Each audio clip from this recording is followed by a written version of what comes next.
Why you must read, beginner level. Why do I need to read in English? My students often ask me this. They think I go to classes, I do my homework, I watch films in English.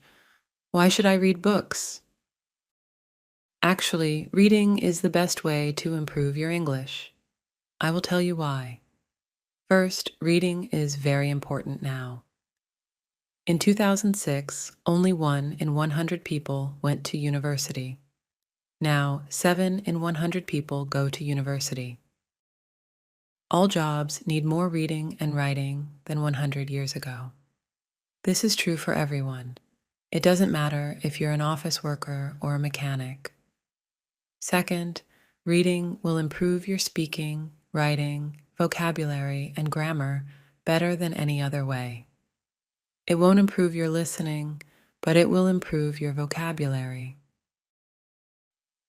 And when you have a better vocabulary, you can listen more easily and improve your listening that way.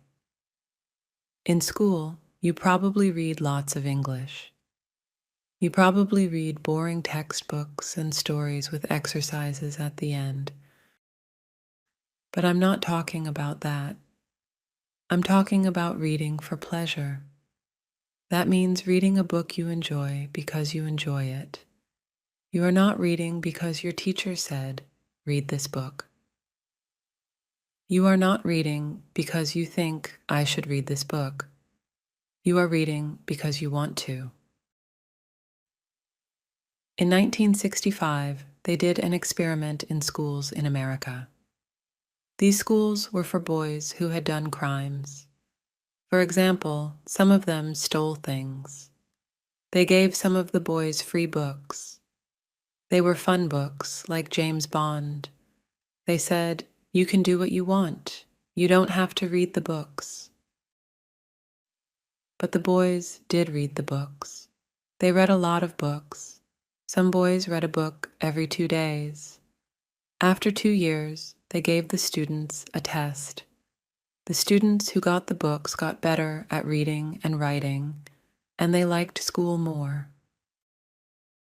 The students who did not get the books did not get better at reading and writing. Actually, some of them got worse. This isn't just true for native speakers. They also did an experiment on students learning English in the Fiji Islands. They used 3 ways to teach. The first way was normal English teaching. They did grammar classes, exercises, and so on. The second way was reading in silence. The students read books in class. The third way was reading together. The teacher read books to the students. After 1 year, the 2 ways with reading were the best. They were much better than the students who did normal English classes. They did the experiment again in Singapore. There, the students who read in silence did very well. They did the best in grammar tests. Other students did grammar classes, but they did worse in grammar tests. In normal classes, we try to remember grammar and vocabulary. When we read, we learn them naturally. Maybe you're thinking, when I read in English, it's too hard. I have to use the dictionary all the time. It's boring. I can't do it. I understand. So I wrote this book. I think this book will make you like reading because the stories are easy and fun. The early stories are short and easy, and the later stories are longer and harder. When you finish the book, you will think, "Wow, I did it." I make a podcast called Speak English with Lala. 9 of the stories in this book I wrote for easy stories in English. 1 of the stories I wrote for this book. But when I made this book, I made the stories better. Now you can read the stories at beginner, pre-intermediate, intermediate, or advanced levels. The stories are all fairy tales. Some are very popular fairy tales, but some are not so popular. One of them I wrote myself. Maybe you're thinking, Fairy tales? Fairy tales are for children. I need useful vocabulary. I need to learn about business and science. That can't be fun. Actually, the vocabulary in these stories will be useful. McQuillan did an experiment where he looked at vocabulary in 22 novels. 85% of the words were on academic word lists. These are lists of words that you need to know to study at university. Rolls and Rogers also did an experiment. They said, if students read 1,000,000 words of science fiction, will they learn important science words for studying at university? The answer was yes. So yes, fairy tales are useful for you too. But I understand if you still don't believe me. When I learned about all this, I found it hard to believe too. But I like to try new things, and I love learning languages. So in 2017, I decided to do an experiment. I had wanted to learn Spanish for a long time, but I didn't learn much in normal classes. I said, I will read 1,000,000 words in Spanish. Afterwards, I will see what my level is. 1,000,000 words is about 20 novels, so it was a lot of work. I started with very easy reading like this book. Then I started reading translations of books that I knew in English. For example, I have read Harry Potter and Game of Thrones in English, so I read them in Spanish too. Finally, I read new books in Spanish. I read Latin American authors, that means writers, such as Isabel Allende, Luis Jorge Borges, and Manuel Puig. I loved them. I also listened to podcasts, but I always read the transcripts and added the words to my goal. After I finished reading 1,000,000 words, I wrote and talked to native speakers. I was at an intermediate level. I could understand almost everything I read. I could understand people when they spoke clearly, and I could have conversations. And I had spent most of my time reading, not speaking. In 1 year, I learned more than most students learn in 5 years. I didn't try to remember grammar and vocabulary. I learned them naturally. Maybe you're thinking, I don't believe this. Or maybe you're thinking, wow, I'm going to read for hours every day. But I have to say something very important. You must read books that are easy. You must read books that are fun. If a book is too difficult or too boring, put it down and find another one. Stephen Krashen, an expert in language teaching, says, only read things in English that are fun and interesting. Read things that are really easy, that you wouldn't read in your native language because they are too easy. So you can read comics, magazines, detective stories, romance stories, and so on. Don't feel bad about reading translations. If you read very easy books, when you see a word you don't know, you will understand the meaning easily. You won't have to use a dictionary. So what is easy? Experiments show that you should understand at least 98% of the words in a text. 98%? That's so high. I know, but let me show you an example. Here is a text where 10% of the words are not real words. So you should understand 90% of the words. Jerry flurged out of bed and opened the curtains. He bimped to himself as he made breakfast. He made coffee and put butter on his poffer. Someone called his phone, and he picked it up. He was very surprised by who was torngling, so his vinky fell on the floor. Is that easy to understand? Could you read a whole book of that? Here is the same text, but only 2% of the words are not real. So you should understand 98% of the words. Jerry jumped out of bed and opened the curtains. He sang to himself as he made breakfast. He made coffee and put butter on his toast. Someone called his phone and he picked it up. He was very surprised by who was calling, so his Vinky fell on the floor. How was that? You probably didn't understand everything, but it was more fun to read than the first text. That's why reading for pleasure is so great. Maybe you don't understand everything, but you understand enough to follow the story, and you don't have to pick up a dictionary. So if you find that this book is too hard, read something easier.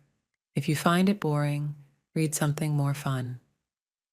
I know that not everyone likes my writing, and that's okay. Find a book that is good for you. When we have fun, we learn much more.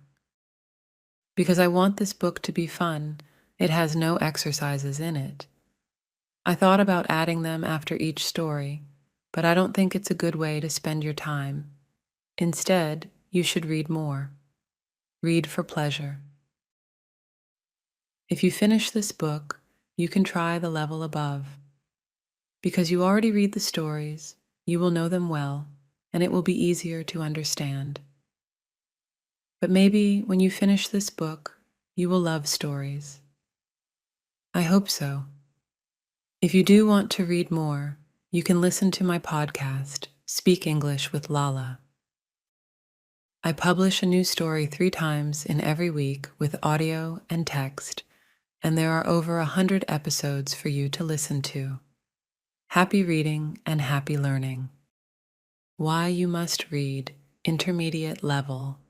Why do I need to read in English? I get this question a lot from students. They argue that as long as they're going to classes, doing their homework, and watching films in English, there's no need to sit down with something as boring and old-fashioned as a book. Well, to put it simply, they're wrong. In fact, reading is the best thing you can do to learn English, and I'm here to tell you why. Firstly, reading skills are more important than ever, whether that be in English or your native language.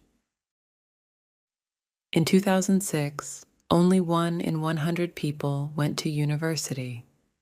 Now it's 7 in 100. All jobs, from office workers to mechanics, require far more reading and writing than a century ago. The competition is higher and readers win. Secondly, reading is the best way to improve proficiency in English overall. Yes, you heard me right. Reading will improve your speaking, writing, vocabulary, and grammar far more efficiently than any other method. It won't improve your listening skills, but it will give you the vocabulary necessary to train your ear quickly. But it's not just any reading we're talking about. In school, you probably read lots in English, boring textbooks and stories with exercises at the end. No, we're not talking about that. We're talking about reading for pleasure. That means reading a book because you enjoy it, not because your teacher told you to, not because it's what you're supposed to read to improve your English. No questions, no book reports, just pure pleasure. Yeah, right, you're probably thinking, that's too good to be true. Let me show you. In 1965, an experiment was carried out in juvenile delinquent reform centers in America. One group of the students were given free books. They made sure they were exciting books that would appeal to young boys, such as James Bond.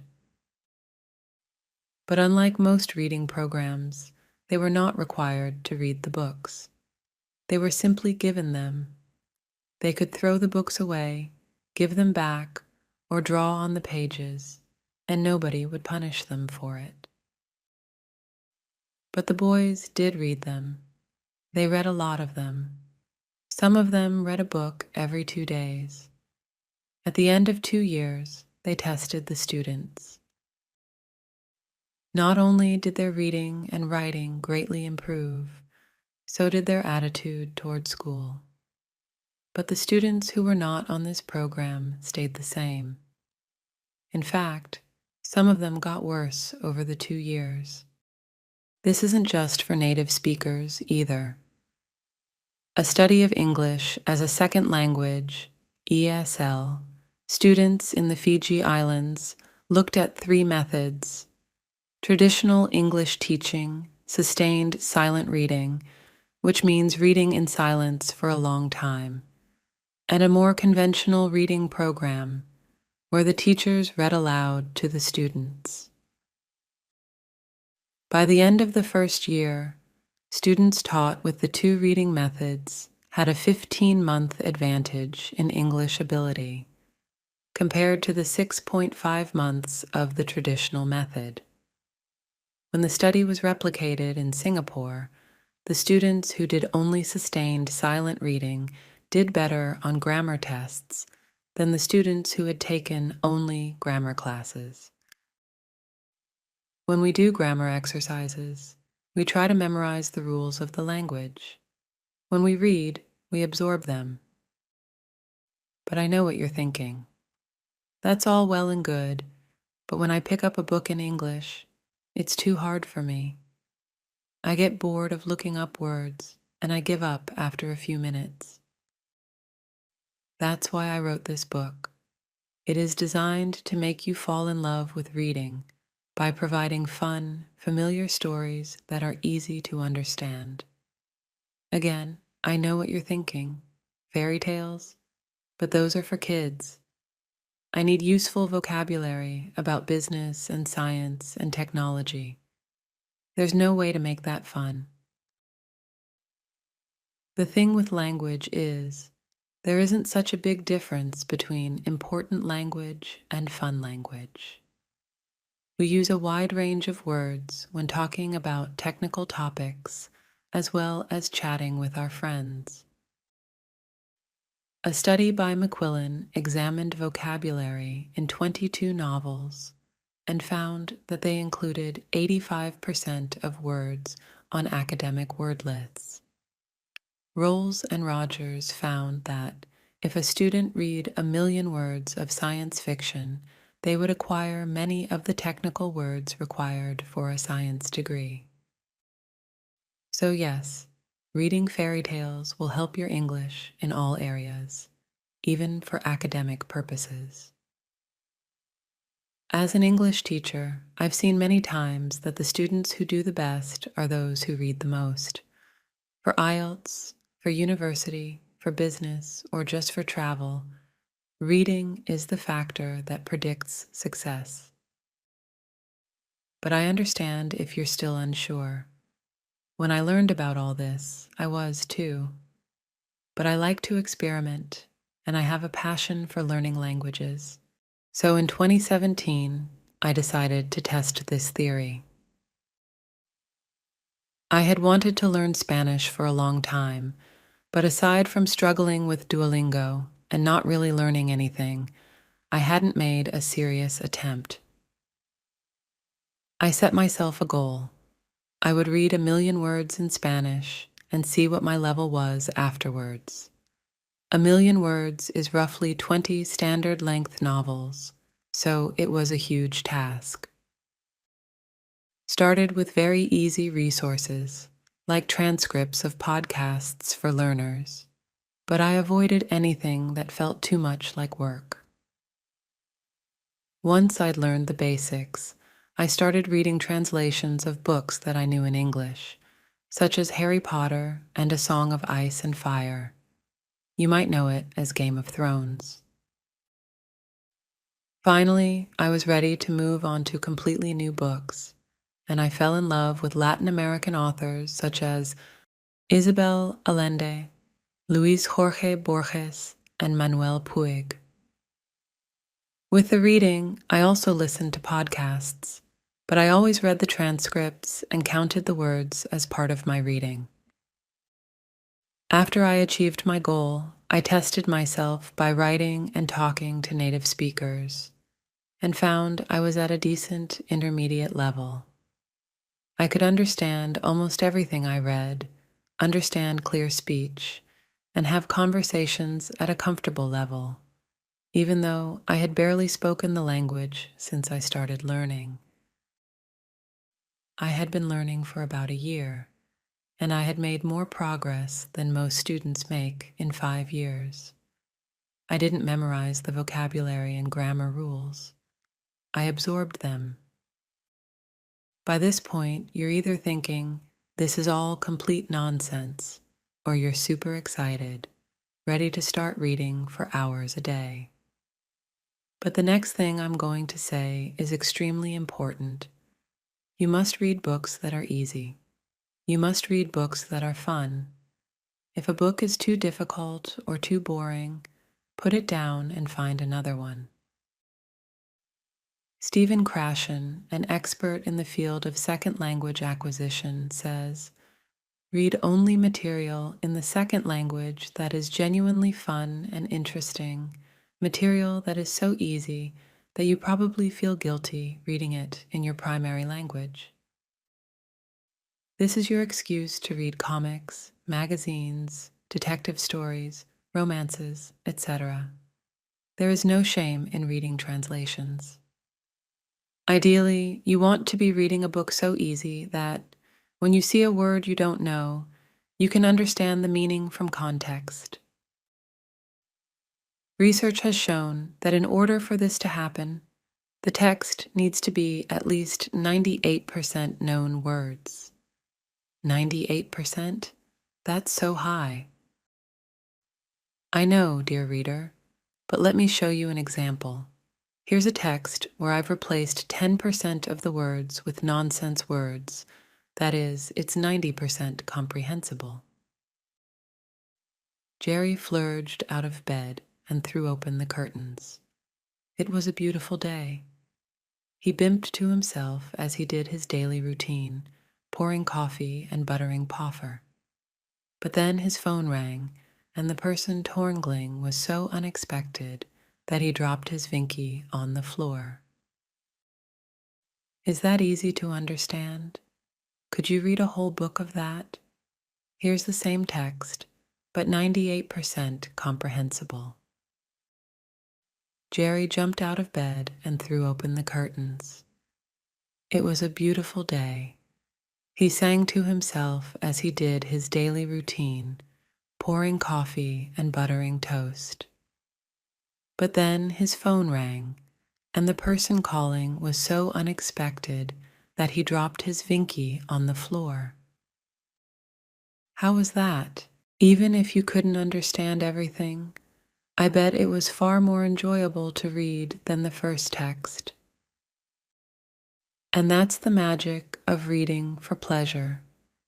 Even if you didn't understand everything, you got enough to follow the story and keep going without having to pick up a dictionary.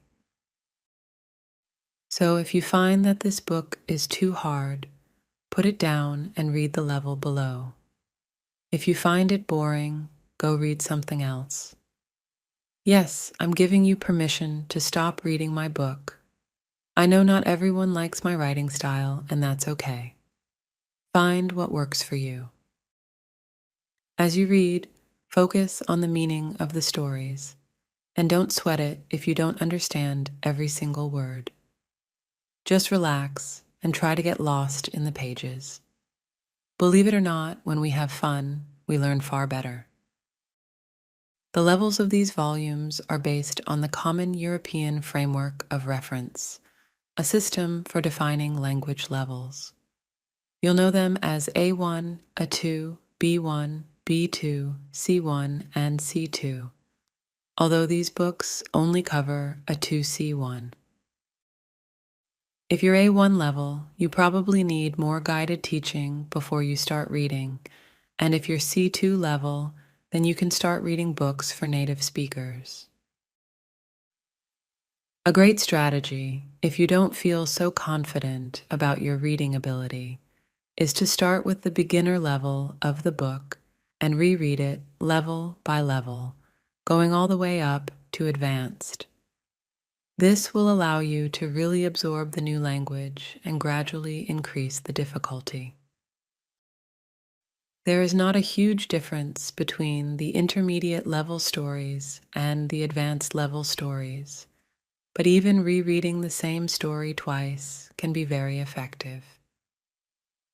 We need to repeatedly encounter new words and phrases before our brain can really understand them.